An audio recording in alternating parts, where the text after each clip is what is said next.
Call the Burke County Board of Commissioners pre-agenda meeting to order for Tuesday, March 7th, 2023, held here at 3 p.m. I'd like to welcome everybody today. Madam Clerk, Commissioner Smith, Commissioner Burns, Commissioner Britton, and Commissioner Carswell are all in attendance. And our County Finance Officer, our County Attorney, and our County Manager, Madam Clerk. I would remind everyone to please silence their mobile devices, and when you come to the lectern to speak, please make sure the red light indicator is on, so those watching on the YouTube recording, so you can be heard, please.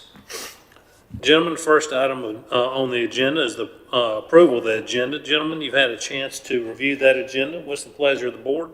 Move to be approved, Mr. Chairman. Thank you, Commissioner Britton. All those in favor signify with uplifted hand. That is 5-0, Madam Clerk. That brings us to presentations. I saw a little puppy over there in the room. I think her name's Bethany. She's a little timid. Caitlin, how are you? I'm doing well. We appreciate you guys having us. We had to pick Miss Bethany up at the veterinary hospital on our way over here, so we just brought her with us. She's part of a hoarding case with 38 other dogs. She was number 39, so she's been through a lot. I've got 39 of these dogs at the shelter, so if anybody's interested in adopting, we are packed out.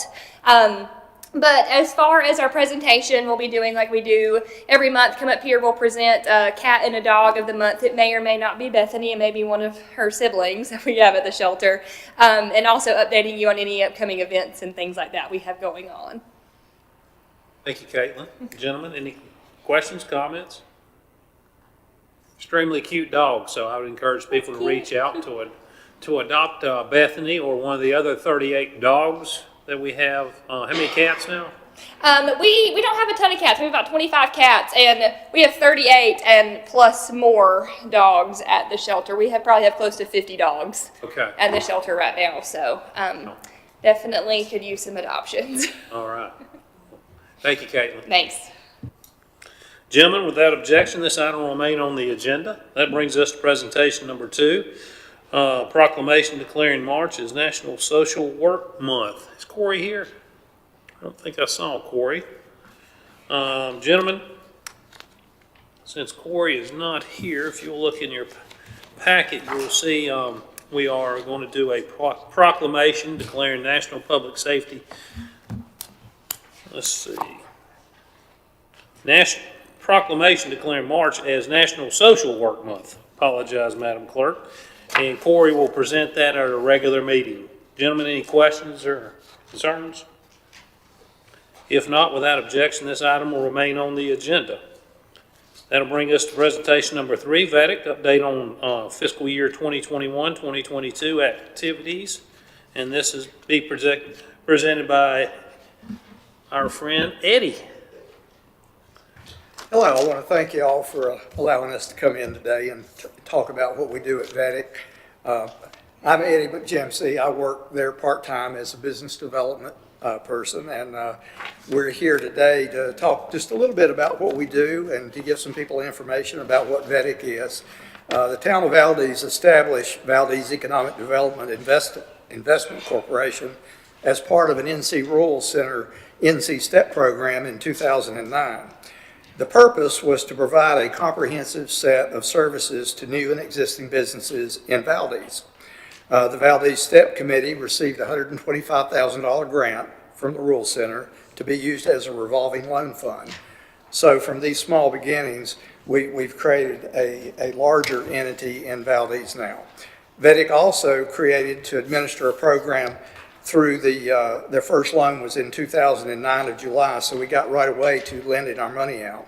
In 2010, Golden Leaf Foundation came to Burke County through the Tier 1 Community Assistance Initiative, and through that process, we were allocated $250,000 to Burke County.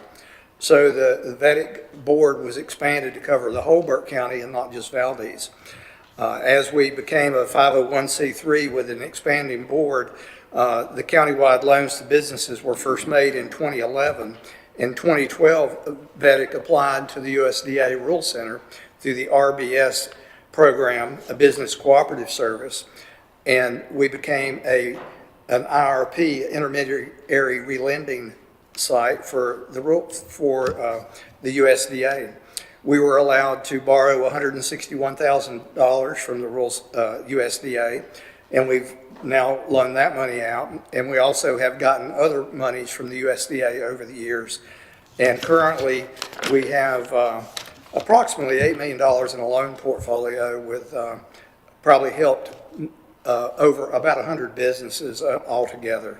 So I'm just a part-time person.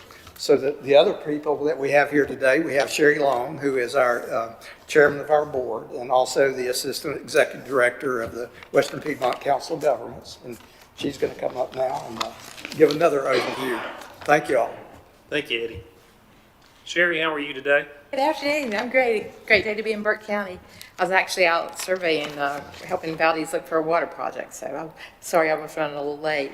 But I'm glad to get me coached here to talk to you today about VEDIC. This is my second year to talk to you as their chair. I really can't say enough nice things about them. There we go. How do we get past you? Pointing where? There we go. Sorry. I might be technical assistance here. Sorry. Technology is not my friend.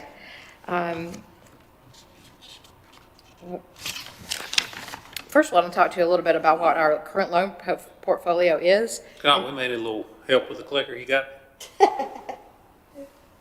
Thank you. There we go. There Okay. we go. We're in the Thank right spot. Currently, in 2021 to 22, our fiscal year is July to June. We have 21 loans total. 7 of them are ARC for a total of a little over $700,000. The year before, we had 22 loans, 7 from ARC for a total of a little over $900,000. So we're pretty consistent in it. As you know, we make small business loans to businesses that cannot qualify for traditional lending anywhere else. And so the loans that we make would not be made without our program. Go ahead, Carrie. Loans by county. If you look at the 21-22 year, we did 2 in Alexander, 12 in Burke, 5 in Caldwell, 1 in Catawba, 1 in McDowell. The total loan production since the inception is with 167 loans, a little over $7.5 million. This is what I'm really proud of, is the default rate.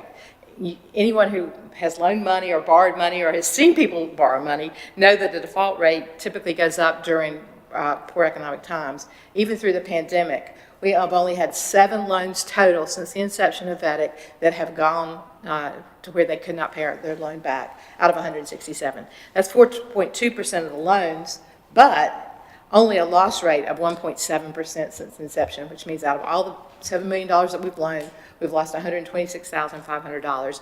And that's not true loss. We have got security, we've got property, we've got judgments, we've got things out there that eventually the funds will be collected, but we have made more in interest than that by far to be able to cover our losses. So we're very proud of that. We're self-sustaining. And I think Eddie talked about it a little bit. The project, when Burke County started, when we got $250,000 from Golden Leaf. Those funds have been loaned and reloaned and reloaned. And now that portfolio for just the Golden Leaf money is $884,481. So great investment from Golden Leaf, great investment in the Burke County area and in the community.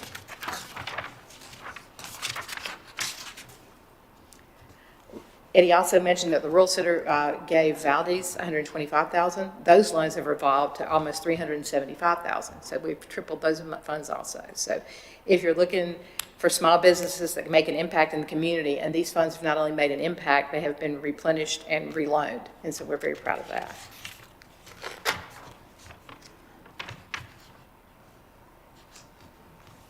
$75 of the 167 loans that we've made to date are loaned to females, minorities, and minority businesses. So almost half of all the loans that have gone out have gone to small minority and female-owned businesses. Very proud of that. And that's a statistic that's hard for any lender to say. And for us to be able to say that 45% of our money has been loaned to disadvantaged communities or disadvantaged borrowers, we're proud of that. We also hit the ground running with some funding from the Appalachian Regional Commission. In 2019, they gave VEDIC, or they provided a grant to VEDIC in the amount of $100,000. VEDIC has turned that $100,000 into $195,000, and they've loaned for 21 different businesses. So we've already almost doubled that, and we're continuing to go. ARC also funded another $100,000 to us in 2022, and that expanded to go into a couple of more counties, including McDowell, Rutherford, and Cary. I can't remember the third one off the top of my head. But between the two, we have $100,000 in ARC funding, and what the great part of that is because we supplement the money that we borrow from USDA, which is we're responsible for paying back to USDA with some ARC funds. So if something happens and the loan does not pay all this money back, we have a little bit of padding there to make sure that we do not risk the loan portfolio that we currently have. So ARC has been a great partner with us and has done a great service to the community by allowing us to have those additional funds, and they are revolving. We do charge interest on them. It's usually, and Eddie, I don't think you said this, one of the things that with our program is we cannot compete with traditional lending. So we can't go in and say, well, the bank's going to give you 4%, so we're going to give you 2%. We have to be higher than the traditional lenders, because if not, we would be competing in the open market. And so our interest rates are traditionally about a point higher, but they're only because that's a mandate from USDA. Currently, we have 58 loans outstanding with a little over $2.7 million at the onset of the loans, and now they owe a little less than $2 million. So they're all continuing to be productive loans. We're very proud to say that during the pandemic, we did put some loans on moratoriums, but they are all are all participating in paying back their loans now. We had one or two that had struggled a little more than others during the pandemic, but overall the businesses have come out the other side, and that has a lot to do with the staff that we have at VEDIC. They're really great financial coaches. They work with them. They go and they ask them what their problems are. If they need some assistance with accounting, the VEDIC, we will provide part of the funding to hire an accountant for them to make sure that they're in there, that the books are current. So it's a great partnership with VEDIC and with the staff and the funding sources. Jobs created. This is always something very exciting, and this is since inception. We've created 821 jobs total. Of those, 585 have been in Burke County. So the majority of the loans that we have done have been in Burke County and have benefited the citizens of Burke County. And we are 100% municipality supported. All the units of local government in Burke County actually contribute to pay the salaries of VEDIC. It has allowed us to be competitive and to keep a consistent, great staff. And also, the town of Valdez allows us to house the VEDIC Corporation in their town hall. It's a very nice place to meet. It's a very nice place to work with our clients, and it's been a great success of all of Burke County. And now I'm going to introduce the greatest executive director that we could possibly have, Ms. Carrie Petit, to talk to you a little bit about VEDIC today. Jerry, thank you. Thank you, Chairman. Hey, Carrie. Hey, thank you guys for having us today. We are just honored to talk a little bit about today about how we survived the pandemic and how VEDIC is today. Like Sherry had mentioned a little bit about our technical assistance that we offer. We just feel like that is the key to the success of our program. Once we make a loan, we don't leave the business. We work with that business depending on what industry of business that we're working with, and we work with all different industries. So during the pandemic, we really were just very busy with a lot of different aspects of technical assistance. And one of the things, if you guys remember, During that time, there was so much information coming out to all the different businesses, this loan at this percent, and, what was legit, what was true. And so we tried to provide that technical assistance that was needed to our businesses, and even if it wasn't a business that we served, any business that needed our help. We did a little over 41 deferrals during that time and counting. We are still doing modifications as needed for existing businesses that we currently serve. During this time, we also implemented online requests. We were a little bit behind the curve prior to COVID, but we now currently offer online applications, and so our process has just been very much speedy and has very much improved since COVID. And so we feel like that the technical assistance is the key to success with any business, helping them and providing the professional coaches that are needed to make sure that that business is successful. Also during that time, we also offered emergency loans. We had businesses that would be approved for the PPP loans. If you guys remember that back in it feels like it's been forever ago, but the PP loans, a lot of times a business would be approved for that, but they were not able to get the funding and didn't know when they were going to get the funding. So we decided that we were going to do emergency loans. They had to be an existing client, and we would bridge that gap until those funds were received. And we helped with cash flow issues, and during that time, we did those loans as an in-house closing so that we could save on those attorney costs.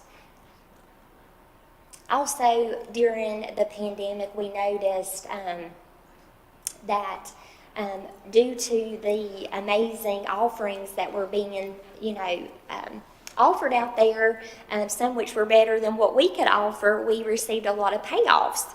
So we wanted to see, just as a statistical data, from April the 1st of 2020, how many loans have we had pay off? And so from April 2020, and that was right before things shut down with COVID, whether it be due to a regular payoff, a refinance with a traditional bank, or a government loan, we had 53 loans pay off, which is a little over $2.4 million. And that's not much off from what we currently have on our loan portfolio. So that is pretty tremendous to have that many pay off, and then we have that many on the books now. And we call this a celebration when we have a payoff. So we like those payoffs. Those are a celebration, and truly we want all of our businesses to graduate from the VEDIC program. It's our goal to get them to the traditional banks where they couldn't originally get their loan due to not having the financials in place when they start their business. We are honored to partner with the Secretary of State. They have an amazing new initiative out that's called Rural Rise NC, and the Secretary of State just had a meeting last week here locally, and they hosted a roundtable with local businesses within Burke County, and it was just a great time to see all of the good that's happening throughout the state of North Carolina. But basically what happens with Rural Rise NC is whenever a new charter is established within Burke County, they receive a list of resources in which we are highlighted as one of the lending choices for a business, because they found in a survey that there was a lot of businesses that were being started that they just didn't know where to go for funding because their banks were not able to help. So we're just fortunate that we are a part of this partnership, and we look forward to great things to come with this. We have a tremendous board of directors. As you all know, we have just cannot speak enough volumes with our solid leadership, as well as our board members that give of their time, give of their talents in helping us make solid decisions about the loans that we make and the businesses that we serve. And putting some faces with some names. Got a picture there. And then again, to pair with our board of directors, we have a loan review committee. We have 9 members on that committee currently, and we are just very fortunate to have a diverse board of very talented individuals who are pretty hardcore when they are working on a loan these days, and making sure that we do cover our bases when we're making our loan decisions. So I'm very grateful for this group. And our staff, as well as myself, Eddie McGinty is our business development, and then Chuck Mosley, we still have him as an on-call help as needed. And our contributors, as Sherry mentioned, we are 100% municipality supported, and we just cannot thank Burke County enough for their support through the years and standing behind what we try to do in helping small businesses succeed. And it's not just one person, it is the help of very many who have planted the seed in making Vedic what it is today. So thank you, and thank you for allowing us the time today to share with you a little bit about what we're trying to do in servicing the business of Burke County. Carrie, thank you. Gentlemen, questions, comments? Other than to say that I have actually talked to a few of their clients. This is a tremendous resource. It really is. And we very much appreciate all you guys do. Well said. You're gonna have to name a building or a street after Chuck Mosley down there, aren't you? I was a little boy when he was on the radio down there. Yes. See, what you don't know is Eddie and first Chuck and then Eddie, because obviously I'm on the board. The reason our collections are so high, Phil, is because we call them the leg breakers. And so, just kidding. But they've been very, very efficient at collections and running it as an organization. I appreciate all three of you coming today to give the presentation. We'll see you again for a repeat in 2 weeks. And any other comments, gentlemen? Being none, thank you. Without objection, this item will remain on the agenda. That brings us to scheduled public hearings, Community Development Zoning Text Amendment, ZTA 2023-01, public hearing. This will be presented by Alan Glines, our Deputy County Manager and Planning Director. Alan, how are you, sir? I'm doing great. Thank you, Chairman Moley, members of the commission, members of the public.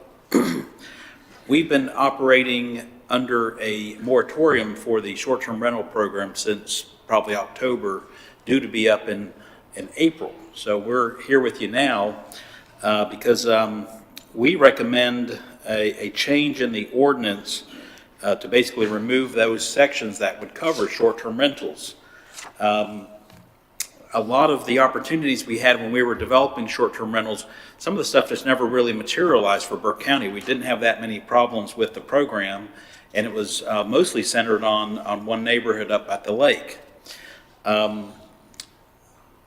With the recent court decision versus City of Wilmington and the Schroeder family, there's been a lot of outcome from that we need to address with our ordinance, some of which would have to come out of our ordinance. And so that led to, part of our decision to sort of reconsider the whole ordinance program entirely.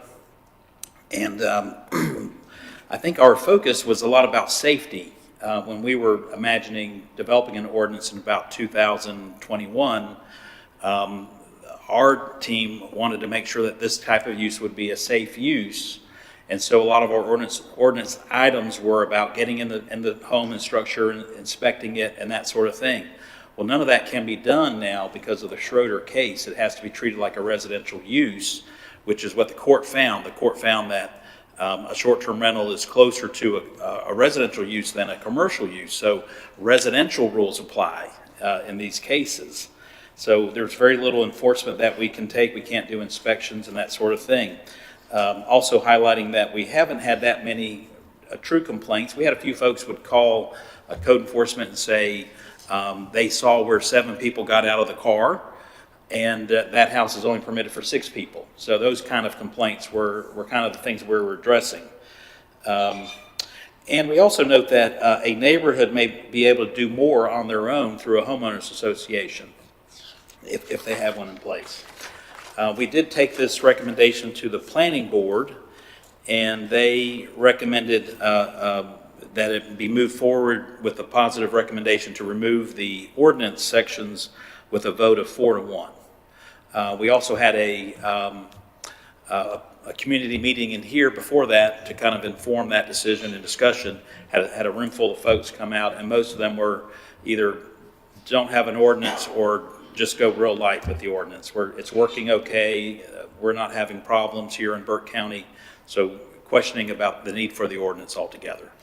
So I can answer any questions for you, and plus I have Assistant Director Bradley Kirkley, and Planner 2 Jennifer Forney here if we need additional support and information. Thank you, Alan. Gentlemen, questions, comments?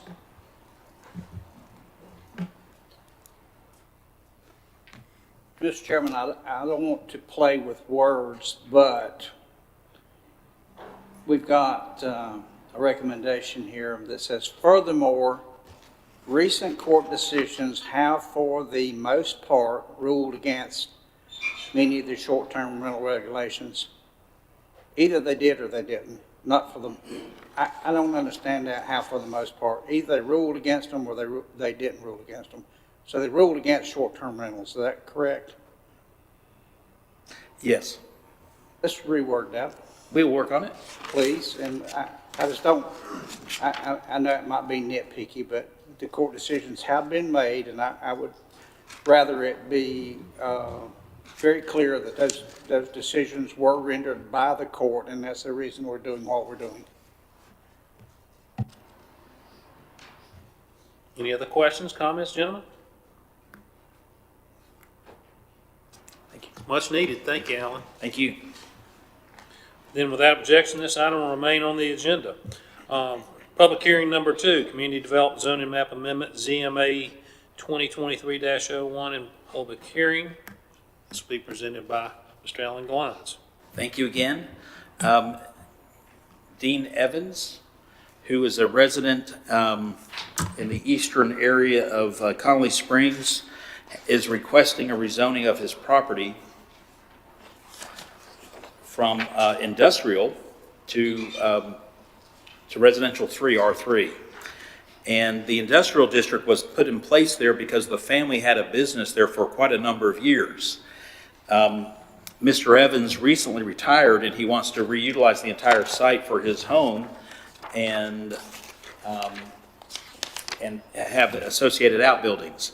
What I want to point out here, though, is that, let's see if I can get this to show here. This property here is also zoned industrial, but this is not his property. This is Mr. Evans' mother, and she told him, don't do anything with my property, leave it alone. So he's just bringing forward for this request the property he controls.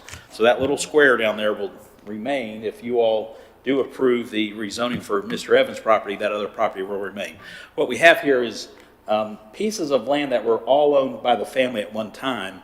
We have a Mr. Lingle involved in this because he owns a sliver of land here that was at one point, recombined in a different way and needs to be rezoned to residential 3 as well. So this will basically be supported by the future land use plan and those associated things. And the surrounding area is mostly rural residential kind of uses. And so we don't expect any kind of challenges with that, but we'll be bringing that forward to you. The planning board reviewed it as well and recommended a change. I can answer any questions. Thank you. Thank you, Alan. Gentlemen, you have the materials. Have any specific questions on this item? Alan, isn't there a cemetery on that property too? Yeah, there's a cemetery nearby. I believe it's just to the side of that, off to the side. Maybe down a little bit. Yeah, it's definitely a rural kind of community through there. It might be in front, actually, I'm sorry. I think that cemetery's right in front of the main house, now that I look at the aerial.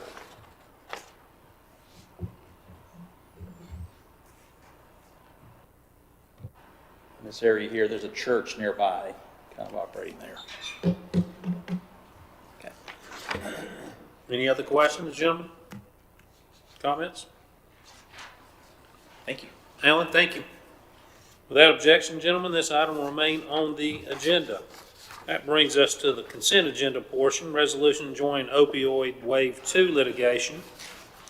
Gentlemen, I would like to thank Mr. Carswell for following up on this, getting this to us.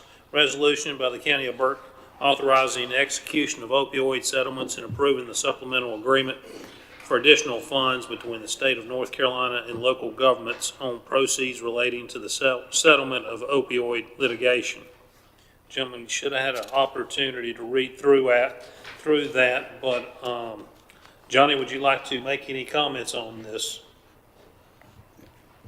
The other thing I had to say, I think everybody's been keeping up with the lawsuits, and this is just the second tranche of money from the second portion of the lawsuit, and the law required that everybody come back in and re-sign the resolution so that we could get the money on the second wave. And this was the one including Walgreens, CVS, Allegra, Teva, and Walmart. So that would bring in another good amount of money to Burke County. I don't remember the exact dollars. It's somewhere between $11 and $13 million. Again, on top of what we were receiving on the first set of monies. Thank you, sir. Questions, comments, gentlemen? Then without objection, this item will remain on the consent agenda. That moves us to item number 2, appointment to the Foothills Regional Airport Authority. This will be presented by Kay Drone. Madam Clerk.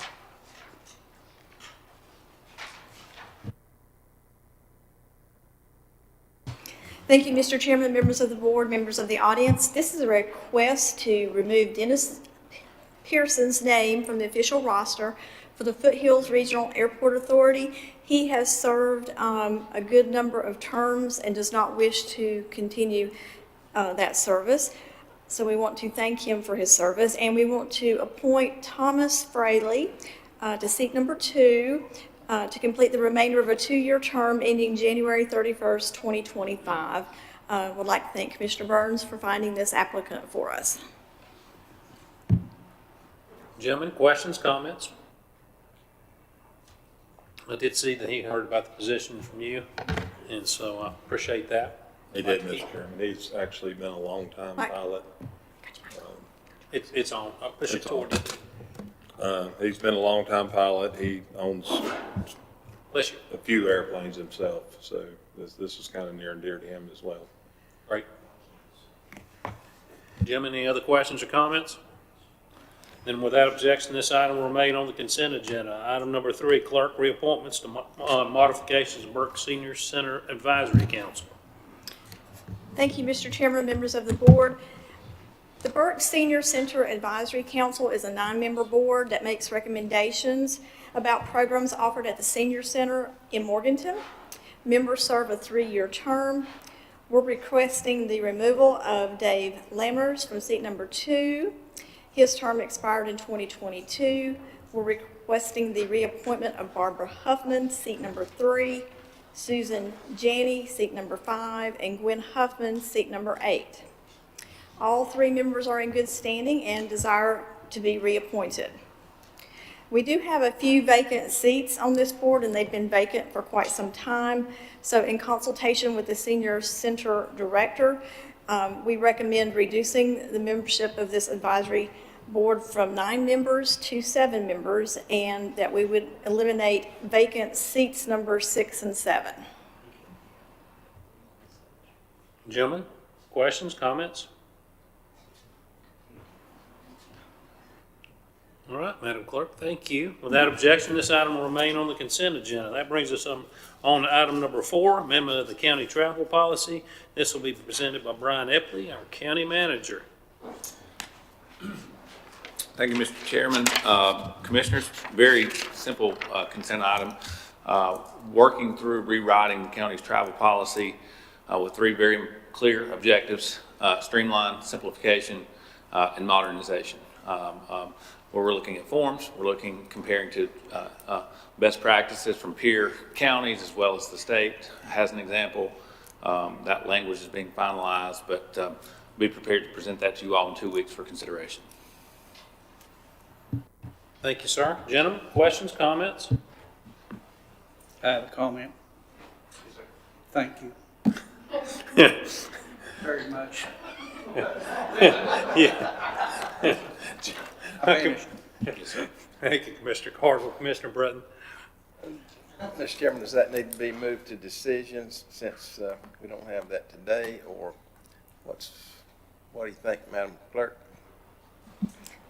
That's normally what we do. What's that? Normally, if it's something that needs to come later, we move it to a decision item because you've not had an opportunity to see it yet. That's up to the board. So, Commissioner Britton, you'd like to move that to decision items? I think that'd be appropriate, sir. Yes, sir. Madam Clerk, could you please do that? Not that you object to it, obviously, but Commissioner, we've all had a bit of angst about that travel policy, and I think many in the audience probably has too. So, it was rough. All right. Well, that item has been removed and relocated to a decision item, gentlemen. So that'll bring us to the next item. Item number 5, approval of Dogwood Trust Grant Opioid Planning Grant. This will be presented by Brian as well. Thank you, Mr. Chairman. So not seeking approval at this point, again, more of a status update. I would remind the board that the Dogwood Trust Foundation is a philanthropic foundation created with a specific focus on health following the sale of Mission Hospitals, I think in 2019. As Burke County, along with our regional peers and really statewide, continue to work through highest and best use, strategic use of our opioid dollars, Burke County has submitted a grant request to the Dogwood Trust Foundation that can be utilized in a way to either hire personnel or hire a consulting team to help us evaluate outcomes, evidence-based outcomes of our opioid dollar investments. The grant amount is $275,000. Again, it's broken down. I think 160 can go towards personnel or people, and then there's some travel and some continuing education components.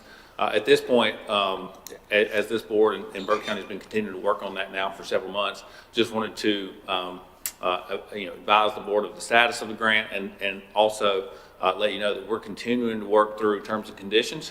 That may be ready for consideration in 2 weeks from today. If not, we would push that off to April, but we feel good about the grant. Certainly, we feel strongly about making sure that we arrive in a position to accept it, but at this point, the longevity of the evaluation process, I think, requires some refinement in some of the outcomes and performance measures before we would advise accepting it. Gentlemen, questions, comments? Yes, sir. With the same concern, Mr. Chairman, I would suggest we move that to decision since we don't have the finished product in front of us and handle it that way. Madam Clerk? If you will have that removed and put in the decision item. And I'd like to thank you for finding that the way it was written was going to be very difficult for us to meet the requirements. So I'm glad you caught that. So much appreciated. And so as I mentioned to you yesterday, if that needs to be moved beyond the meeting in 2 weeks, we can kick it back a month because I'd much rather get the money it done correctly so we do receive the funds. That's the most important thing. So if it takes a little more time, so be it. Very good. Thank you, sir. Mr. Chairman, before we completely leave that item, and maybe JR, I don't know if you've had a chance to look at this, but as I was reviewing it, I mean, it doesn't seem, at least what we had to see to this point, that there's not much consequence if we expended the money and then, the vision that we have now changes to some other degree, or maybe it flies all to pieces, or is there any obligation to refund the money if things maybe don't go as we were thinking it of today? I have just reviewed it briefly, and I will go over the proposed grant agreement with a fine-tooth comb and be ready to answer your question in 2 weeks or before. Thank you, sir. I would add, I think the grant after accepting the way it's written, the way it can be utilized is broad. It doesn't in any way preclude that the county pursues this regional rehabilitation center or that the dollars have to go there. It really prescribes a way to use the dollars to just arrive at highest and best use, as long as those are inside the parameters of the MOU with the Department of Justice, Plan A, which is what Burke County's under. The areas that we think still need to be refined are on the performance outcome side for Burke County. So it has to be done by April 2023, so roughly a year. And things like meeting with 200 nonprofits in 365 days would be a real challenge, and getting firm commitments from 3 local governments. So again, good objectives, good vision, good, we think, places to start, but we don't want to be in a situation a year from now where we're reporting to the board we accepted dollars with no real plan to satisfy the performance requirements.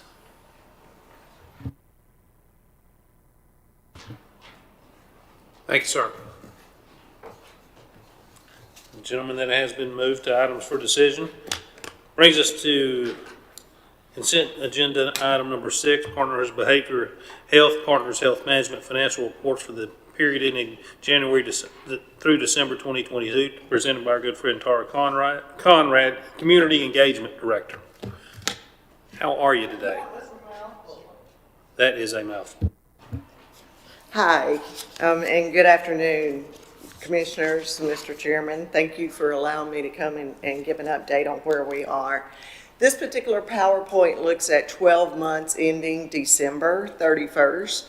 And when I say 12 months, I mean a rolling 12 months. Individuals stay in treatment usually more than a month, so this calculates 12 months. This first slide will tell you the number of persons served by disability.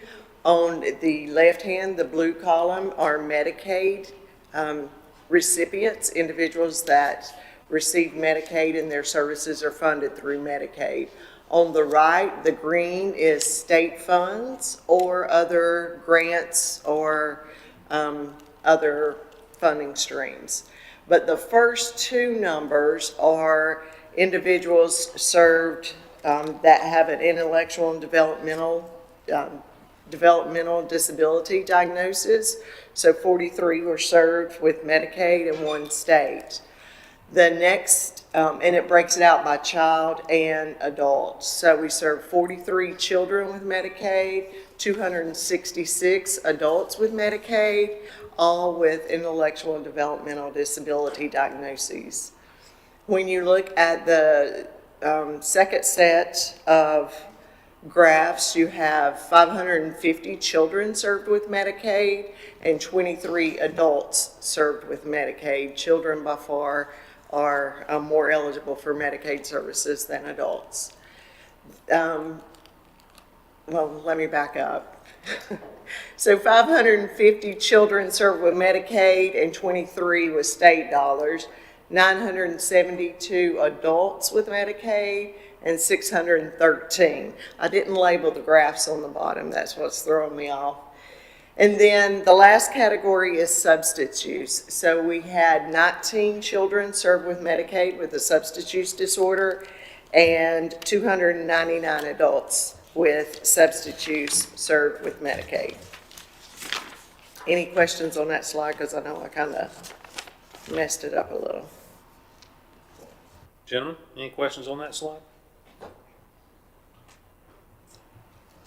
Could you just run back through that really quickly? I sure can. I didn't label the bottom, and there's where the problem starts. So the blue columns are Medicaid funded. The green columns are state dollars. The first 2 sets refer to children, intellectual and developmental disabilities diagnoses. So 43 were served with Medicaid, 1 with state dollars. In the adults with intellectual and developmental disabilities, we had 266 served with Medicaid and 11 with state dollars. Your next grouping of graphs are people with mental health diagnoses. So 550 children with mental health served with Medicaid, 23 with mental health served with state dollars. 972 adults with mental health diagnoses compared to 613 with mental health diagnoses served under the category of state funds. Then in the substance use diagnoses category, we served 19 children with Medicaid, 3 with state dollars. Then we served 299 adults with substance use diagnoses under Medicaid, and 333 adults under the state dollar or other funding streams. Does that make sense now? We break it out by funding streams and diagnoses. Okay, is there a reason particularly that Medicaid dollars outpace state dollars? Ask me your question again. So looking at the adults with mental No. yeah, so you're looking at 972 versus 613. What determines which funds are used? If an individual has Medicaid and they're Medicaid eligible, we bill Medicaid. State dollars are a very limited pot of money for us and for every managed care organization in the state. So we use that as a last resort. But some people do not qualify for Medicaid, therefore they rely on those state dollars. Okay. Thank you. Good question though, and again, I messed that first slide up, my fault. The cost of persons served by disability, collectively, we spent $41 million in this county during that time frame, the 12 months rolling.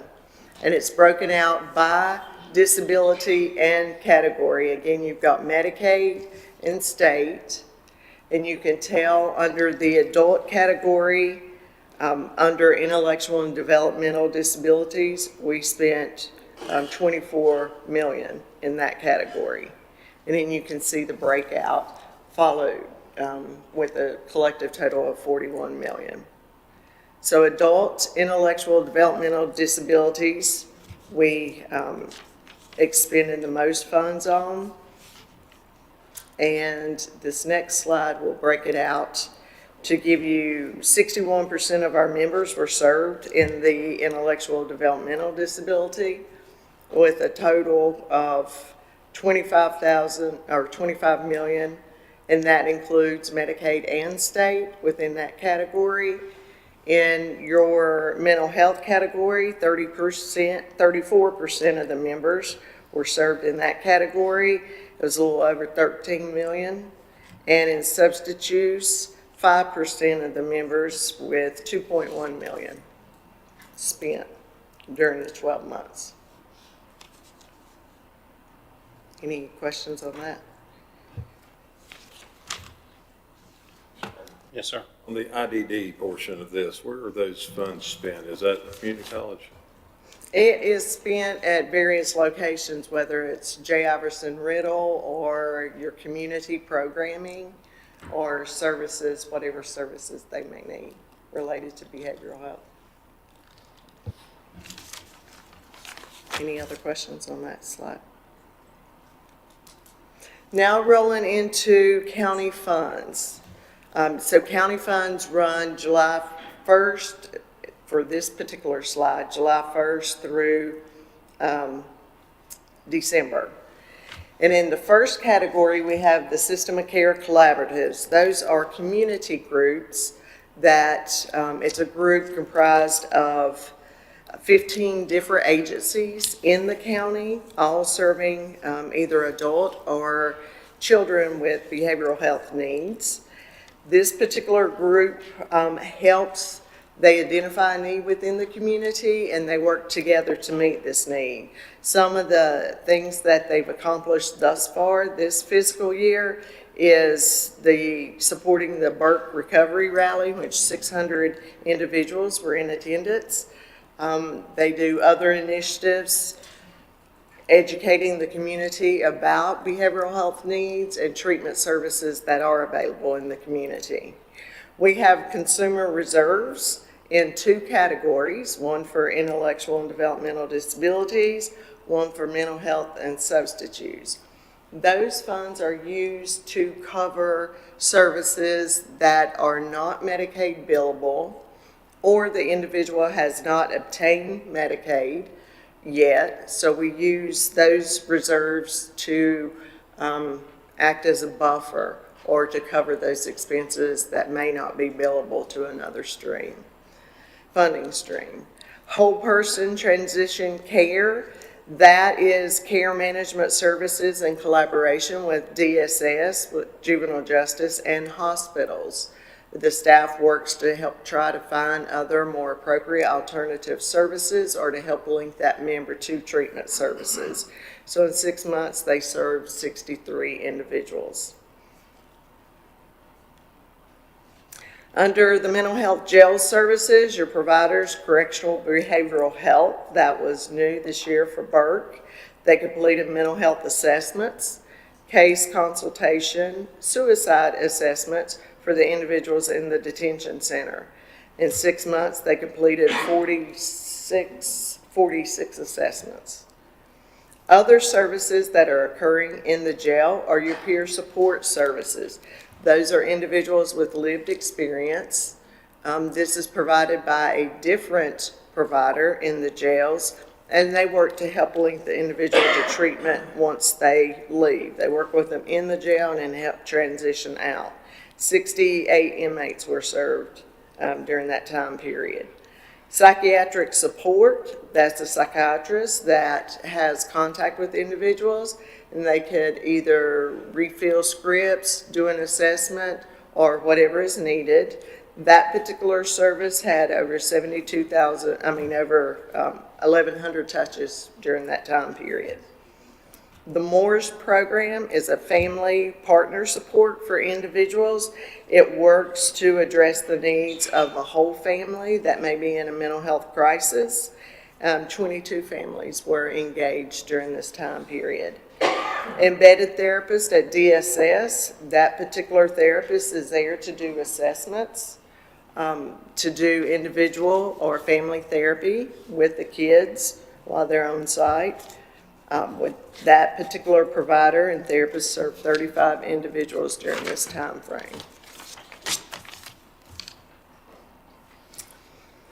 We also have support groups provided by NAMI in Burke County. Those are held bi-weekly. We have behavioral health medication for those individuals that are indigent or have no other way to obtain their meds. Good Samaritan Clinic had 86 prescriptions filled during this time frame.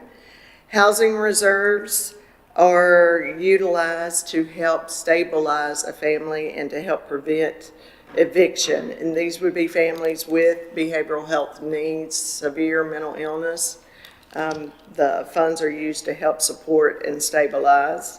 The housing case management provide services, to stabilize the family, but they also help link to other services that address their social determinants of health needs, again, to help stabilize that family. And they also try to link them up to other state or federal benefits that they may qualify for. And that's all. So any Thank you. questions? Any questions, comments, gentlemen? Mr. Chairman? Yes, sir. Tara, these county-funded programs, are the dollars for these included in your state dollars above, or are they No. totally separate dollars? Very good question, Commissioner Britton. I thought somebody might ask, so I wrote them down. Would you like to know? For the System of Care Collaboratives, $8,000 was committed to support that effort. In the Consumer Reserve category, let me go back so you can see what I'm looking at. So in the Consumer Reserve category, under intellectual and developmental disabilities, $3,000 was set aside for that. In the mental health substance use category, $3,000 was set aside for that. The whole person transition care, $10,000 was set aside for that.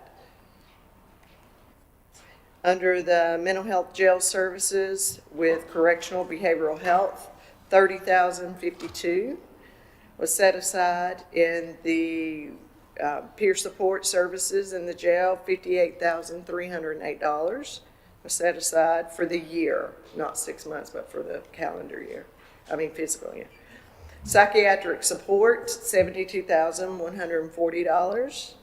The Moores program, $20,000. The embedded therapist, $35,000. And on our last slide, the support groups, $3,000. Behavioral health medication with the Good Sam Clinic, 10,000. Housing reserves, 5,000. And housing case management, 7,500. And do you want to speak for just a second as to how that was divvied out, how that was decided? That's a very good question, too. We work with leaders in the county here to look at what their needs are and whether the services that they had currently received are supportive, beneficial. We look at the number served, the outcome of those interventions, whether it was effective or not, and then we plan for the next fiscal year. Thank you, ma'am. You're most welcome. Any other questions? Just one other quick question, looking at the balance of those funds, what's your take on what Medicaid expansion is going to do to this? How do you see that affecting this going forward? I think it will help us serve more individuals, not just partners, but the standard plans that are operational in the county. It will cover a lot of those individuals that have no other funding streams and will allow them to have access to services, needed services for behavioral health treatment. So, and again, like I said earlier, the state dollars, that's our most limited pot of money, and we exhaust it before the end of the fiscal year. So having the Medicaid expansion will move some of those individuals over to a more secure funding stream and free up those state dollars so we could treat more individuals. Okay, Good thank question. Gentlemen, any other questions, comments? Thank you. Great presentation. Thank you so much. Without objection, this item will remain on the consent agenda. That'll bring us to County Sports Report for 2022-23, presented by Wes Hassan, Athletic Director. Saw him slip in the back just a few minutes ago. Very timely.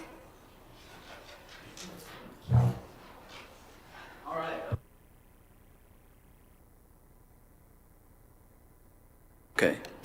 All right, there we go.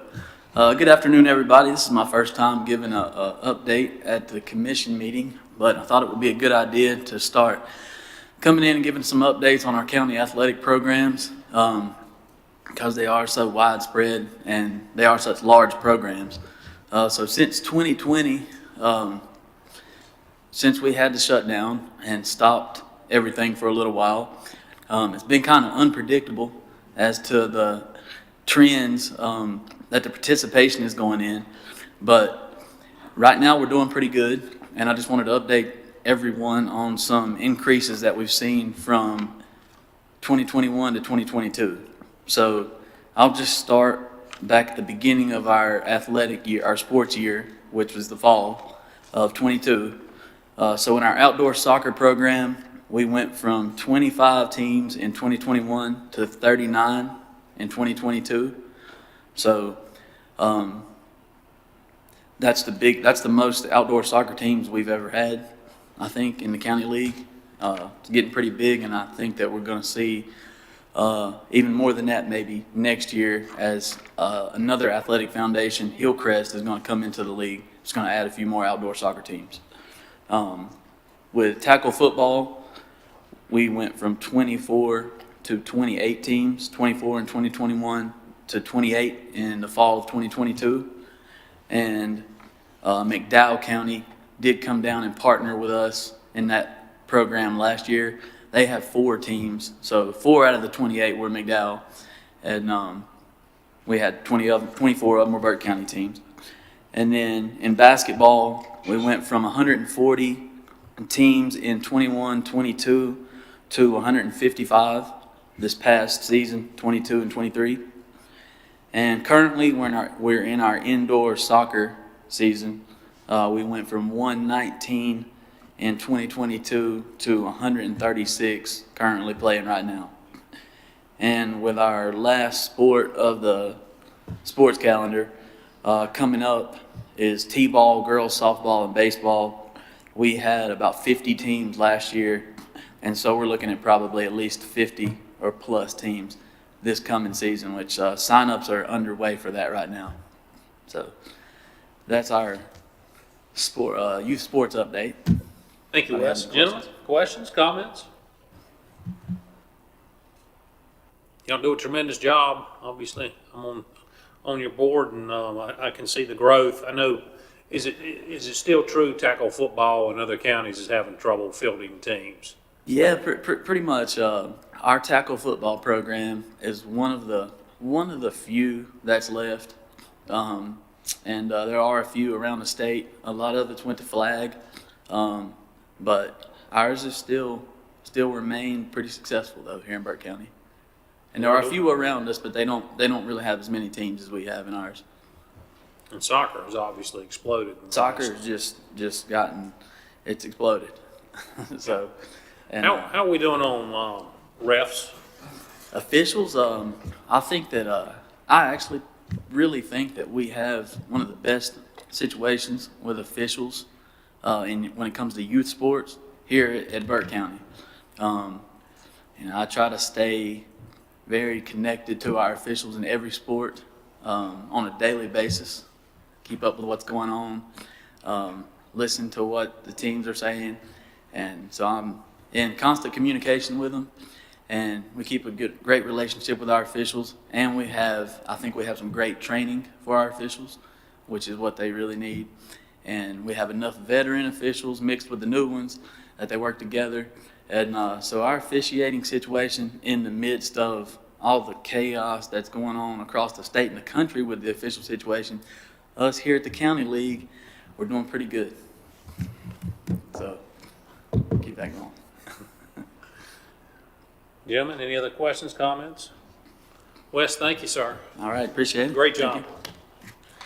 Gentlemen, without objection, this item will remain on the consent agenda. This will bring us to John Bridger's part, our tax administrator. He's got the next three items. Number 8, order to advertise 2022 delinquent real property taxes. Thank you, Mr. Chairman, members of the board. By state law, we have to advertise in the newspaper. This is requesting permission to advertise in the newspaper those people who have not paid their 2022 taxes. Gentlemen, questions, comments? Then without objection, this item will remain on the consent agenda. Tax collection report for February 2023. So the collections report from July 1, 2022 to February 28, 2023, on the current year property taxes, we have collected $45,762,382.77. That is 99.92% of the budget amount, leaving a balance to collect of $37,617.23. For the motor vehicle tax, we have collected $3,917,705.90. That is 65.25% of the budgeted amount, leaving a balance to collect of $2,085,294.10. For the current year taxes, that is the sum of the property tax and the motor vehicle, so it's $49,677,088.67, or 95.90% of the budget amount, leaving a balance to collect of $2,122,911.33. For delinquent taxes, we have collected $521,175.10. That's 74.45% of the budget amount, leaving a balance to collect of $178,824.90. Late list penalty, we have collected $238,519.59, being a percentage of 75.72%, leaving a balance to collect of $76,480.41. Of the total tax levy, we've collected $45,762,382.77, or 95.53% of the budget of the total tax levy, leaving a balance to collect of $142,674.70. Gentlemen, questions, comments on this? Not, looks like collections are doing very well. John? Well, just an aside of that balance of the current year taxes of 37,000, we have collected that we're already over 100% in the month of March. Great. Thank you. For tax release and refunds, we have released $4,275.27 in the month of February, and for motor vehicle, and refunded nothing. And for the motor vehicles, we have refunded $139.32. Gentlemen, questions, comments for John? John, before I let you go, how many appeals are we up to now? We have, as of this morning, we had about 360 appeals, which is much less than I anticipated. Absolutely. John, thank you. Without objection, gentlemen, this item will remain on the consent agenda. This will bring us to items for decision. There is one, 911 operational update presented by Heather Joyner, our 911 director.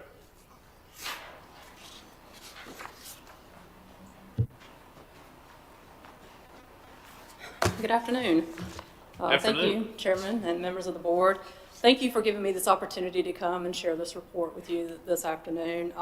Since my onboarding here in Burke County, there were 3 areas that I wanted to focus on, and that was our people, our processes, and our technology within the 911 center. And in doing that, I've been very busy meeting a lot of people here in Burke County, starting out with the county management team, department heads, also within the 911 facility itself, just learning the administration team and the frontline supervisors and staff. In order to get to know my staff, I wanted to conduct some stay interviews, to find out what's working, what's not working, what are we doing right, what are we not doing right, and just get their feedback and their input. Those stay interviews actually helped me in preparing our next 180-day plan. Been meeting with several partnered agencies, within our law enforcement, fire and medical services, fire marshal, and emergency management. So I've been getting to hear from them what's working, what's not working, and what areas of improvement we may need to have. Also reviewing our training and certification within our staff levels, from our administration team all the way down to our newest telecommunicator coming on board. My other thing of 24 years of experience is what happens and works in one 911 center may not always work in another. So it wasn't about me coming in and making changes right away. It was about coming in, getting the lay of the land, understanding the culture here, how people feel about themselves, about their job, about the county. And in doing that, what is our workflow process? Where are we efficient? Where are we proficient? Where do we need that support and extra review? Policies and procedures, having them and not doing them, or having them and being not consistent create the challenges. So a lot of that came into review as well. Budget, budget is a big thing. It outfits our staff, it outfits our technology, our software, our support systems, and things of that nature. And our backup operations. What happens if we have to vacate our current facility? Where do we go? What do we do? How does it work? And does it work? So these were the first 90 days of just an observation within those 3 categories. So I want to share with you a few of the accomplishments that we've done so far within this 90-day period. One of them is we have started weekly executive meetings within our administration from the 911 center side to include IT and GIS. That has been something that, we needed to make sure we were aligned in our goals and our focus areas. Second item is we created an employee engagement team. This was having a liaison person from each shift because we are a 24/7 facility. We wanted to have feedback from all of our shifts. What's working, what's not working, what can we do better, what keeps you here kind of thing, and just looking at the overall process in that. It's also given them a platform to be recognized, not always for the mistakes or things that may be mishaps, but also the great things, the hard things, to be able to give them that platform to share that feedback. Supervisors. Here's something I took away from the retreat that we had. I learned very quickly we had people in titles that were not given authority. And so by meeting with the supervisors, it's about empowering them to be leaders, to be supervisors, and what does that look like, and how does that show for expectations of their work. So we have allowed them to become administrative terminal agency coordinators, meaning it helps for the efficiencies of people who are having to test or retest in their certifications, that I don't have to be present for them to do that, or my admin team don't have to be present for them to do that. Every shift can be available and have a liaison for that to take place. Supervisors have also been provided with an opportunity to attend the North Carolina PSAP Manager Certification course, and this is currently underway right now. This will give them an insight into the history of 911. It will give them the insight into the budgeting side of 911, the state versus county, also within the administration of human resources, retention, onboarding, and training. So they're currently underway with that program now. We have also partnered with Western Piedmont Community College. For many, many years, Burke County telecommunicators were taking courses outside of Burke County. I think Richmond Community College was getting majority of our training hours for in-service and training curriculum. So I would like to pause for a moment and acknowledge Brian Christie here in the room. He is the director of the law enforcement programs at Western Piedmont, where telecommunications fall under that division. So we have partnered together to have a 911 curriculum approved here in Burke County, so we can have not only our team of PSAP telecommunicators, but surrounding counties can also participate in this training as well.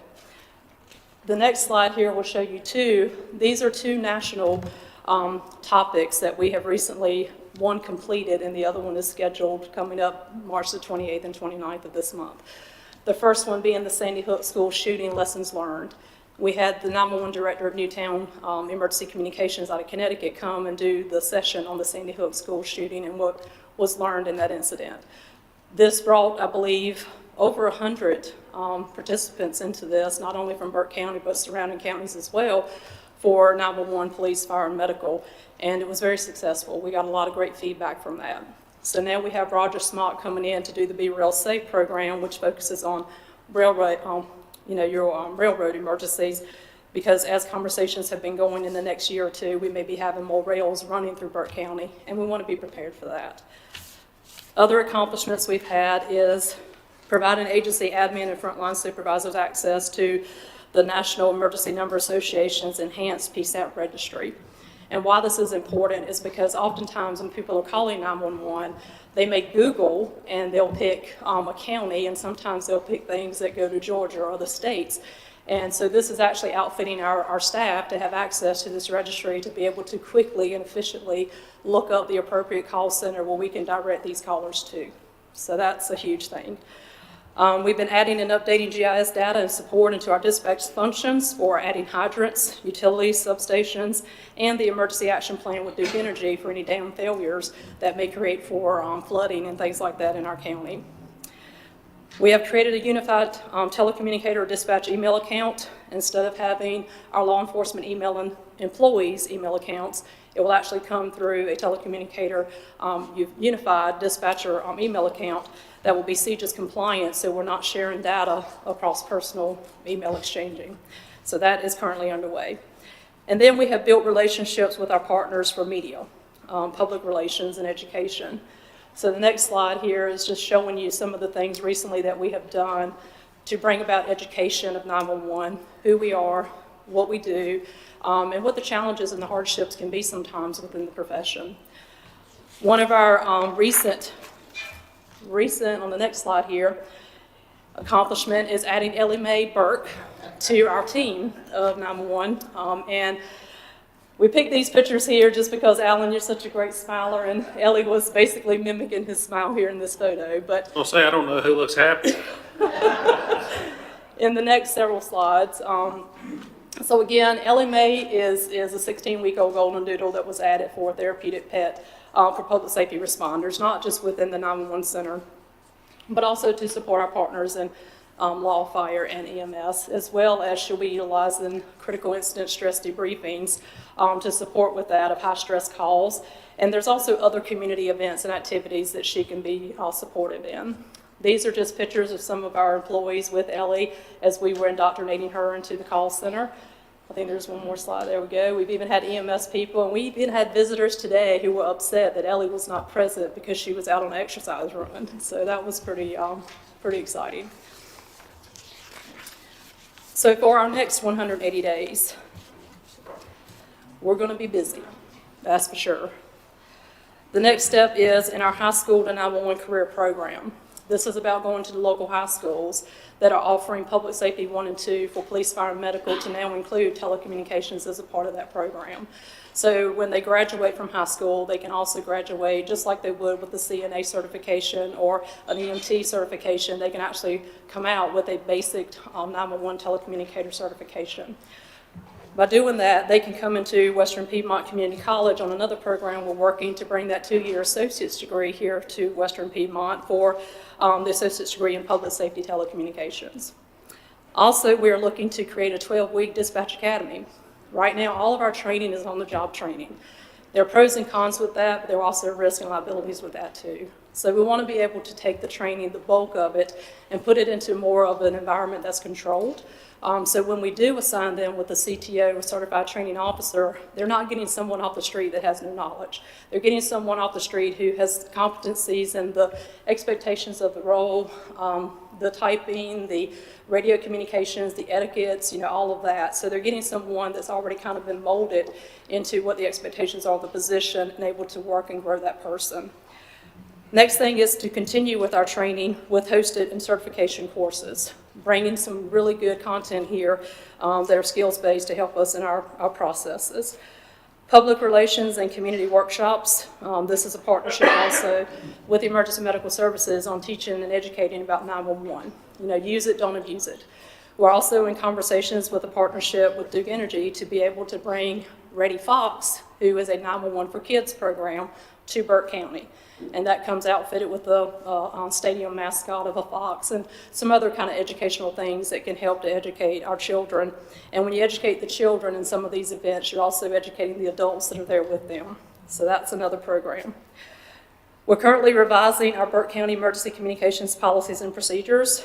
We also want to look at creating levels of growth within our agency because a lot of the issues that we have been experiencing is there's no room for growth. So we want to create that opportunity for our people to grow.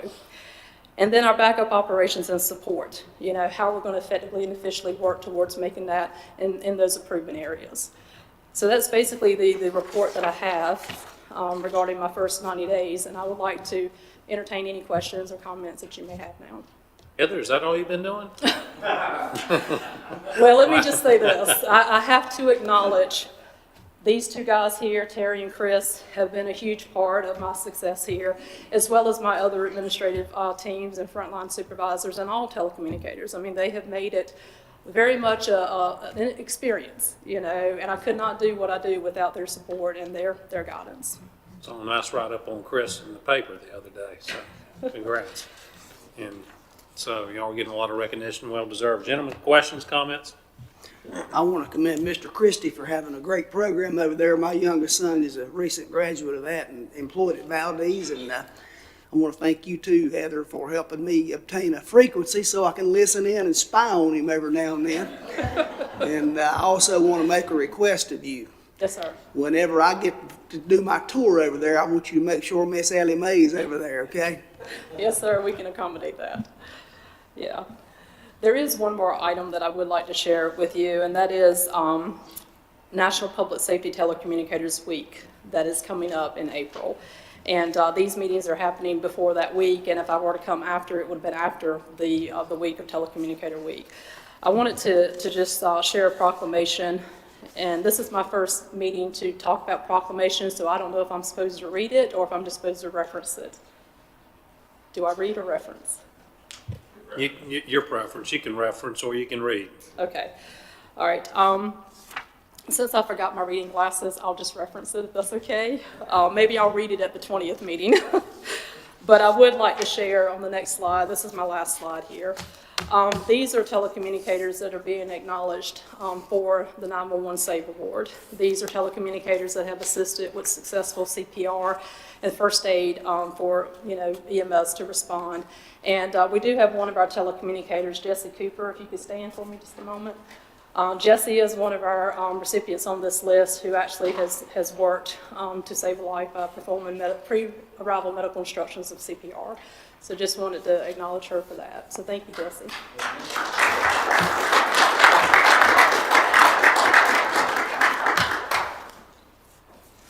And if you have any other questions, I'm here. Yes, sir. I don't have any questions, but I do want to make a few comments. Heather, when we built that building, we went to great strides to make that a state-of-the-art #1 PSAP in North Carolina. And I think at the time we did that, it was. Are we still in that position? Are we good for how many years? Equipment-wise, is everything in good shape? Yeah, I mean, it's a dream come true for any PSAP director to inherit such a wonderful facility. I will say that. We are currently in the process of relocating a few offices to make the efficiencies of our workflows a little better. But yes, that facility is top notch. And with our budgeting process, as time goes on with, expenses and expenditures, I'm sure there'll be a couple of revisions of things we need to do, but we're good for a while.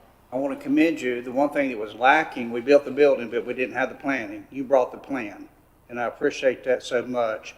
I think turnover will stop now that we have a plan in place. I think the opportunities that are provided for these people to grow with the county and grow in their jobs at 911,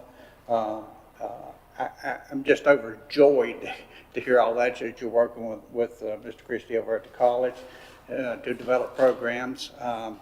You got a lot to do, there's no doubt about it. The backup plan, if something happened in our system, are we still working with Valdez? At one time we said we was going to work with Valdez for a backup if we had to go down. Is that still available to us? Yeah, I believe that is no longer an option for us. What is our option now, or do we have one? Well, since we had a wonderful retreat and the EMS base was one of your top priorities, there may be conversations about a backup in that facility, possibly. But currently, right now, we're at the backup of the Avery site still, which is not adequate for if we had to relocate full-time for a number of weeks or months. It would challenge us. So yes, we do have areas of improvement for our backup plan. But it would work in an emergency? It would work, yes, sir. Okay, good. Again, thank you for everything that you've done over there in a very, very short period of time. And if you accomplish all of these things that you have up there, I will continue to say that this is probably everybody says it, but I believe that we have the best PSAP in North Carolina. Yeah, and the only way a PSAP can be its best is by members of the board seeing the investment of that, by the support that you offer. So thank you so much for the support that you have provided us and will continue to provide. We really appreciate that. And anytime you would like to come take that tour, just let us know. We'll make sure Ellie's there and we'll give you the grand tour of all of it. Thank you so much, Mr. Chairman. Thank you, Commissioner Carswell.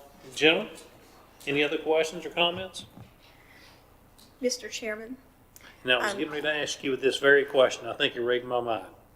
I was thinking it might be a good idea to move this item up to the presentations Yes, for the proclamation. and to let more people in the audience at the regular meeting attend at the front of the meeting, so they want to hear about all the good things that are going on. Absolutely. You beat me to the punch. So, Madam Clerk, without objection, gentlemen, we will move this to items for presentation, and so that way we can adopt the proclamation. Thank you so much. Thank you. And plus moves you up at the beginning of the meeting, so you don't have to sit and listen to the rest of it. Let's just be blunt about it. You're doing such a good job, that's the least you deserve. Gentlemen, this time, just reminders, March regular meeting is on the 20th at 6 p.m. Remind everyone to spay or neuter their pets and adopt. Don't litter, pick up trash, cover your loads to the landfill or convenience sites. And at this time, is there anything else that we need to address before I accept a motion to adjourn? There being nothing, gentlemen, what's the pleasure of the board? Move to be adjourned, Mr. Chairman. Thank you, Commissioner Britton. All those in favor signify with uplifted hand. 5-0, Madam Clerk.